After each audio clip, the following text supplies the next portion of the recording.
ако не можеме сами.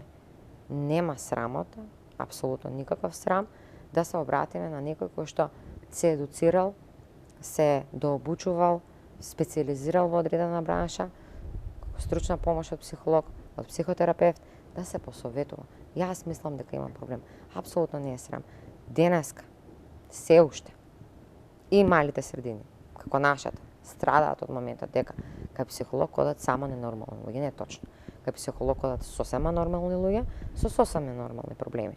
Кај психотерапевт исто така. Психијатрот се консултира тогаш кога психологот или психотерапевтот диагностицира состојба на која што е потребна медикаментозна терапија. Значи му треба дополнителна помош за да се врати егото во неговата природна состојба. Она што денеска и децата, за жал, во училиштата сметат дека казнена соба стручната служба. Еве ќе те караат сега, ќе те направат од нов ќе те изделкаат така на парчиња и ти ќе се вратиш смирено дете. Не е точно. Не е точно.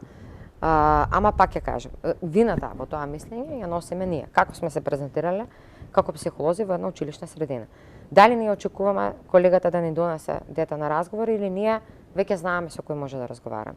Имаме толку убава професија, толку многу си ја сакам професијата, да ние буквално можеме да бидеме инфлуенсери во самата смисла на зборот и тоа од најрани години да детектираме, да превенираме, да обликуваме, да надградуваме. Ние сме оние кои што апсолутно на она што е како база можеме да го доукрасиме.